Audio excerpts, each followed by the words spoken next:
Hello everybody, welcome to another video based on my game in the 4NCL. This was the final round and our team was already in fairly good shape. We were in second place and we had to perform at least as well as the team in third. And so if they drew we had to draw, and if they won we had to win. But they were playing one of the weakest teams in the league, so they had a relatively easier time, and we had a relatively sort of tough lineup on paper at least. So I had somebody who's rated about 2100, as seems to be the norm in this league. Then our board 2 had somebody about 2000, and our board 2 is a pretty good player. He's at least 2100, I would say, probably better on his good days. And our board 3 and board 4 are both, fairly consistent players. They're sort of around 1900, 2000, and their opponents were a bit weaker than them. So even though it could have gone either way, I felt like we probably could have held it in one if we'd have all, done well in our matches. So I was board 1 and I was white. This game I chose to kick off with knight f3 because I didn't want my opponent preparing against any of my lines. While I do play lots of different things, when I'm white, it sometimes is the case that if I play e4 and they play, say, e6, I more or less have to go into a French. Or if I play d4, they play d5, then I'm stuck playing either a London system or a Queen's Gambit declined, usually. But with knight f3 I can choose to transpose into lots of positions. They played knight f6, and now I played c4. And if I'd have played c4 and they'd have immediately responded, say, c5, and I play knight f3, then they have so many different options. But here, black is essentially kind of stuck between about 3 different things to do. They can fianchetto, they can play d6, going into potentially a King's Indian type of position. They can play c5, going into the English opening symmetrical variations, and e6 would lead to some d4 sort of Catalan systems potentially, but I may not play d4. And it's the case that I can choose the opening. So after g6, I could go g3, simply saying I want a pure English, but instead I played knight c3. And black played d5, which is the Grunfeld opening. The Grunfeld is one of those openings which even players like Kasparov have had problems with. But the good news is I haven't played d4 yet, so I do have the option of g3, and that would lead to the English version of the Grunfeld, which it isn't as troubling for black, but white doesn't really have any weakness in those positions, so it's pretty good for white. But computers evaluate it as roughly equal. I chose d4 though, and after bishop g7, e4 is the main move, and then knights will exchange on c3, and black will eventually try to attack d4 with everything they have. I don't like those systems, so I chose the rare move queen b3. Normally the move queen b3 is played when the pawns on c4 and d5 are still on the board, leading to I think called the Russian variation, but queen b3 here is a path that's less well trodden. Knight takes c3 and pawn takes c3. I've shored up the d4 square, and after the move c5, I did think about playing sort of bishop g5 or bishop f4, but the pressure on the d4 pawn is definitely something I need to consider. I played e3, and my bishop on c1 is blocked in, so that's my one bad piece in the position, but overall my position is very solid. So I'm going to have to take the bad bishop in exchange for a good center. Knight c6, bishop e2, and black and white both castle kingside. The battle will mostly be over the center and the queen side in these types of setups. Knight a5 is now played by black, which might be premature. Possibly b6 is a little stronger because it will allow black's bishop to go to b7. But I think this queen on b3 is putting pressure on the black position. It's lined up with the king and the b-pawn, so black wanted me to move. And if I play something like queen c2, I think black's fine.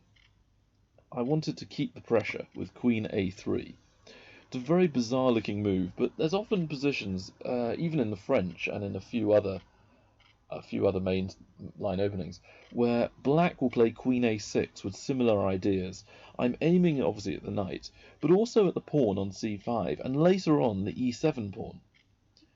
And this is a relatively annoying move for a number of reasons. Black has to choose how to deal with the c5 pawn, and he was pressured into choosing the wrong move. Technically correct is actually b6. And even though I can take on c5, all my pawns become sort of isolated on their own on the queen side, which can lead to a lot of problems.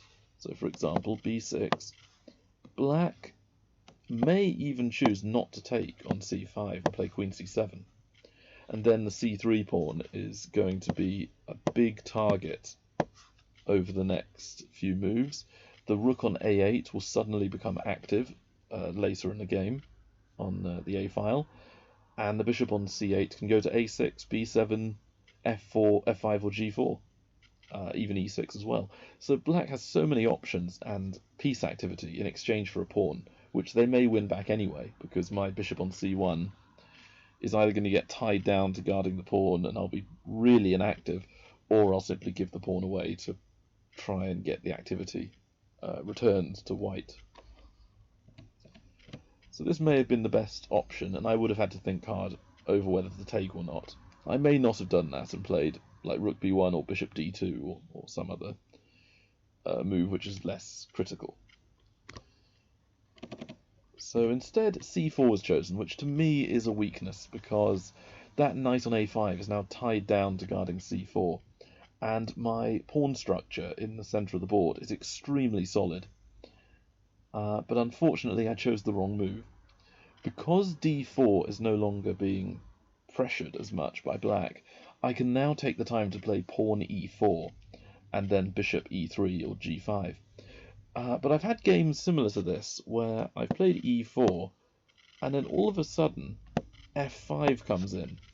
Black is then getting activity on the king side, and if I play the move e5, my pawns are all sort of locked together and I get some weaknesses on the light squares. This is still meant to be very good for white, but my experience in this line had almost convinced me not to play it.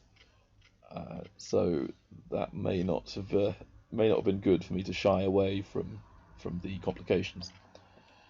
I played rook b1 instead, which is a very common move in the Grunfeld. It essentially attacks the b file and b pawn. You can often swing the rook up, in this case to b5, to target the knight.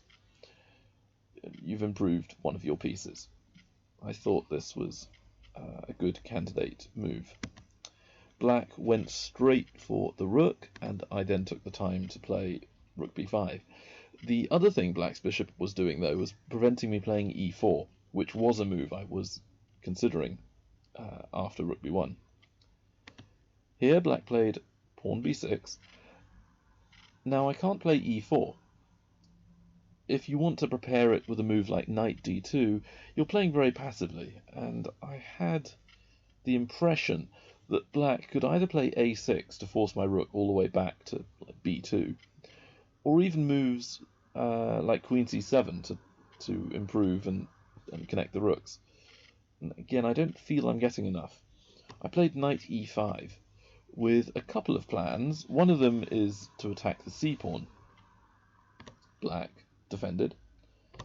I then played bishop f3, which had two major plans behind it. One of them is playing pawn e4, gaining two central pawns on e4 and d4, and having a great control of the centre of the board. But there was a secondary plan which my opponent missed, I think.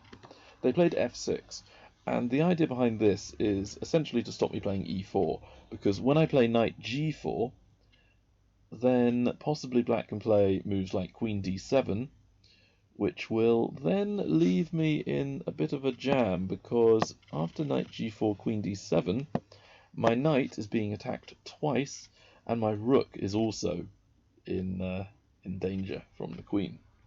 I may have to lose a bit of material. But there is a rule, or a saying, shall I say. No, there isn't really a rule in terms of chess principles. They can always be violated in some way or the other. Essentially, it's Ben Feingold's videos on the St. Louis Chess Academy on YouTube. He often has a saying which follows the principle, never play pawn f6, due to the fact it usually weakens your king and it will make your pieces worse. And it looks ugly playing f6. So can you see the move I now played as white to gain the advantage?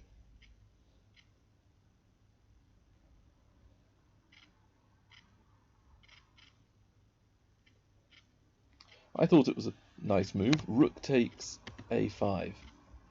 If black takes my knight, I can play rook takes a7 and keep the edge. There's also rook to d5 as well, which would keep an advantage. So instead, black took the rook, and I can now win the exchange back with knight c6, because the queen is being put in danger by the knight, and if the queen were to move, let's say to d7, for the sake of argument, doesn't matter where it goes, I can play knight takes e7 check, winning a pawn, they get out of check, and then I can take the rook. So I've got a pawn as well as making black's structure being horrible. Therefore, black had no real choice but to take the knight, not losing the pawn. Then bishop d3, anchoring the bishop. It's a very, very nice piece, but the rest of black's forces are looking rather woebegone. Rook e1 to again try the option of playing e4. Queen b6. Here I saw a way for me to improve my pieces and not run away. Bishop f3 I'm sure is a move to consider. It would allow me to play e4 next turn, but I like gaining initiative and going forwards with the pieces. So I played queen a4, which gives the a3 square for my c1 bishop. I can play bishop a3, attack the pawn on e7, keep guarding the bishop as well, and keep the pressure on the a5 pawn, and potentially also play queen b5 to trade the queens. Rook c8, and then I found a nice tactic with bishop check. Can you see why black should not play the move pawn to e6?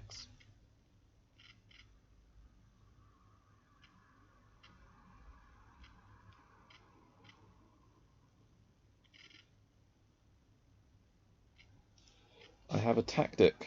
I have queen d7. This move is a fork on the rook and the pawn. Black cannot defend both satisfactorily. I will win at least another pawn, and that should be enough to win the game. Black should run the king to the corner, but they were possibly thinking that if they traded queens, you may want the king closer to the centre of the board, as we would be in the ending. This case, though, I do not think that is correct, because it's now lined up with my a3 bishop, and my queen and my other bishop are preventing the king moving at all. If black is not very careful, they could end up being mated. Rook c7 to prevent queen d7. It's a purely prophylactic move. And I think here I made a slight error. I should, I think, play moves like h3 or h4 to give my king a bit of breathing room. And for the same reason, g3 wouldn't be bad either. But instead I play bishop c5, attempting to force the black queen to a worse position. And now when it's on b2, it does have some counterplay. After some thinking and calculation, I took the pawn, and black now tries to get a perpetual with queen d2. The idea is to trap the rook, or force it back and forth between a1 and e1 via this, queen b2. But after rook d1, Black now doesn't have a good way to continue attacking the rook, apart from what they did. If they play the bishop on d3 to either square, attacking my rook, I can just take their rook on c7, and then end up mating them a few moves in the future, even with black playing the best move possible. And if black plays queen e2, I have bishop f3, which would defend the rook, x-raying the queen. And if queen c2, which was played, again bishop f3. So I've managed to safeguard the rook, prevent any mates from occurring, and I can now concentrate on doing my own checkmates. Rook c8 to save the rook, although I thought rook d7 was a bit stronger. Queen takes a7, going for the e7 pawn. Black defended again. They're playing very passively, and again I probably should play a move like h3, simply giving the king h2 to run away. But instead I played a move which is not too good, to be honest. Queen a3, and the plan was to essentially try and trade the queens with manoeuvring my queens and maybe c1 or b2 later on. This allowed rook b8, so I took the opportunity to grab another pawn, king g8, and then drop back to b4. This way the rook has no way to infiltrate and go to b2 or b1, which I felt were very dangerous for me. And because of that, I missed the continuation, which would have made my game much easier. They played bishop f8, and I thought I could not take... I played queen a7. I thought I could not take the bishop because of either rook b2 or rook b1. So, for example, rook b1, which would potentially mate me. What have I missed? What can white play here to win the game?